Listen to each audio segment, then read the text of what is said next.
നമസ്കാരം. സർക്കാർ ജീവനക്കാരുടെ ക്ഷാമബന്ധ, സർവീസ് പെൻഷൻകാരുടെ ക്ഷാമശ്വാസം, ക്ഷേമ പെൻഷൻ എന്നിവയുടെ കുടിശ്ശികയെല്ലാം ഉടൻ നൽകുമെന്ന് പ്രഖ്യാപനം നടത്തിയ മുഖ്യമന്ത്രി പിണറായി വിജയന്റെ കയ്യിൽ ഭരണം നടത്താൻ അന്നന്നത്തെ അന്നത്തിന് പോലും കാശില്ല.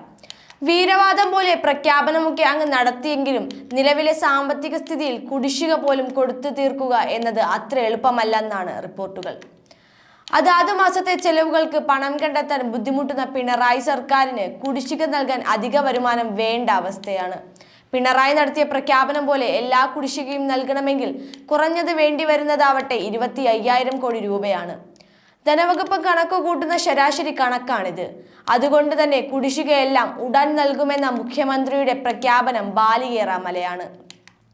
ഏതെങ്കിലും തരത്തിൽ ക്ഷേമ പെൻഷൻ കുടിശ്ശികയെങ്കിലും ഘട്ടം ഘട്ടമായി നൽകാനാകുമോ എന്നതിനെപ്പറ്റി ധനവകുപ്പ് ആലോചിക്കുമ്പോഴാണ് പിണറായി ധനവകുപ്പിന്റെ മന്ത്രി ബാലഗോപാലിന്റെയും അണ്ണാക്കിൽ ആപ്പടിക്കും പോലെ കൊടും ചതി ചെയ്തിരിക്കുന്നത്. ക്ഷാമശ്വാസവും ക്ഷാമബന്ധയും കുടിശ്ശികയാകുമ്പോൾ പ്രോവിഡന്റ് ഫണ്ടിൽ ലയിപ്പിച്ച് ബാധ്യത തൽക്കാലം ഒഴിവാക്കുന്ന രീതിയാണ് കാലങ്ങളായി ചെയ്തു വന്നിരുന്നത്.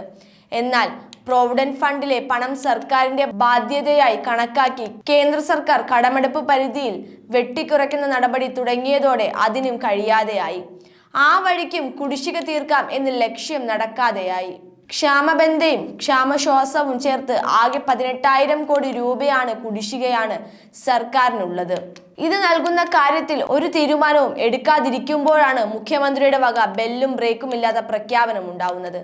ഇനി 6 മാസത്തിനുള്ളിൽ വയനാട്, പാലക്കാട്, ചേലക്കര ഉപതെരഞ്ഞെടുപ്പുകൾ നടക്കാനിരിക്കെ അതിനു മുൻപെങ്കിലും മുഖ്യമന്ത്രിയുടെ വാഗ്ദാനം നടപ്പാക്കേണ്ട ബാധ്യത കൂടിയാണ് സർക്കാരിന് ഇതോടെ ഉണ്ടായിരിക്കുന്നത്. ജനുവരി മുതൽ മെയ് മാസം വരെ 3 മാസത്തെ ക്ഷേമ പെൻഷനാണ് പിണറായി സർക്കാർ ഇപ്പോൾ തന്നെ കുടിശ്ശികയാക്കിയിരിക്കുന്നത്. കുടിശ്ശികയായിരുന്ന ക്ഷേമ പെൻഷൻ കൊടുത്തു തീർക്കണമെന്ന ആവശ്യം LDF-ൽ നിന്നുൾപ്പെടെ ഉയർന്ന സാഹചര്യമാണ് നിലവിലുള്ളത്. ക്ഷേമ പെൻഷൻ 3-4 ഘട്ടമായി കൊടുത്തു തീർക്കാൻ സർക്കാർ ആലോചിക്കുന്നുണ്ട്. ഇതിനു പുറമെ അതത് മാസത്തെ പെൻഷനും നൽകാനാണ് ആലോചിക്കുന്നത്. എന്നാൽ ക്ഷാമബന്ധ, ക്ഷാമശ്വാസം കുടിശ്ശിക നൽകുന്ന കാര്യം പരിഗണിക്കാൻ പോലും കഴിയാത്ത സ്ഥിതി വിശേഷമാണ് സത്യത്തിലുള്ളത്.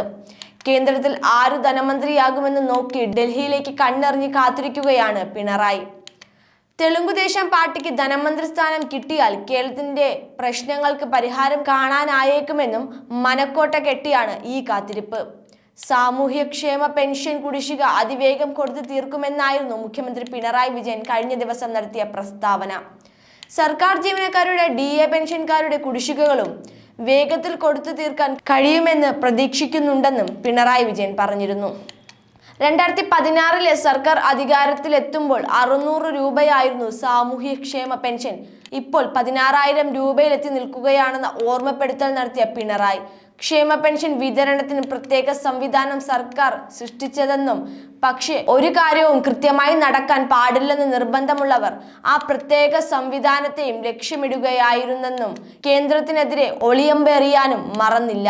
അതിനായി രൂപീകരിച്ച കമ്പനി എടുക്കുന്ന വായ്പകൾ സർക്കാർ കൃത്യമായി തിരിച്ചടയ്ക്കുന്നതാണെങ്കിലും സർക്കാരിന്റെ കടമെടുപ്പിൽ പെടുത്തുകയും അതിലൂടെ അവകാശപ്പെട്ട കടമെടുപ്പ് പരിധിയിൽ കുറവ് വരുത്തുകയും കേന്ദ്രം ചെയ്യുകയായിരുന്നു എന്നുമാണ് പിണറായി കേന്ദ്രത്തെ കുറ്റപ്പെടുത്തി പറഞ്ഞത്. ഇതുമൂലം കുറച്ചു മാസം കൃത്യമായി പെൻഷൻ കൊടുക്കാൻ കഴിയാത്ത സാഹചര്യം ഉണ്ടായി. ഇപ്പോൾ ഓരോ മാസവും ക്ഷേമ പെൻഷൻ കൃത്യമായി നൽകുന്നുണ്ട്. അത് മുടക്കാമെന്ന ധാരണ ആർക്കും വേണ്ട. കുടിശ്ശിക തുക ഒന്നിച്ചു കൊടുത്തു തീർക്കാൻ ഇപ്പോഴത്തെ സാമ്പത്തിക പ്രയാസം കൊണ്ട് കഴിയില്ല. എന്നാൽ കുടിശ്ശിക അതിവേഗം കൊടുത്തു തീർക്കും പിണറായി പറയുകയുണ്ടായി. സാമ്പത്തിക പ്രതിസന്ധിയിൽ പോലും സർക്കാർ ജീവനക്കാരുടെ ശമ്പളം കൃത്യമായി നൽകാൻ സർക്കാരിന് കഴിഞ്ഞിട്ടുണ്ട്. എന്നാൽ ജീവനക്കാർക്ക് അർഹമായ DA കൃത്യമായി നൽകുന്നതിന് പ്രയാസങ്ങളുണ്ട്. ആ വിഷമം ജീവനക്കാർ എല്ലാ കാലത്തും അനുഭവിക്കേണ്ടി വരില്ല. ഏറ്റവും അടുത്ത അവസരത്തിൽ തന്നെ അതുമായി ബന്ധപ്പെട്ട തീരുമാനങ്ങളിലേക്ക് കടക്കാൻ പറ്റുന്ന സാഹചര്യത്തിലേക്ക് സർക്കാർ എത്തുമെന്നാണ് പ്രതീക്ഷ. പെൻഷൻകാരുടെ DR പ്രശ്നവും കാലതാമസം വരുത്താതെ പരിഹരിക്കുമെന്നും മുഖ്യമന്ത്രി പറയുകയുണ്ടായി. അസാധ്യമെന്ന് കരുതുന്നത് ഇനി സാധ്യമാകും. ഹാട്രിയിലൂടെ Hatri, hair transplant and PRP clinic.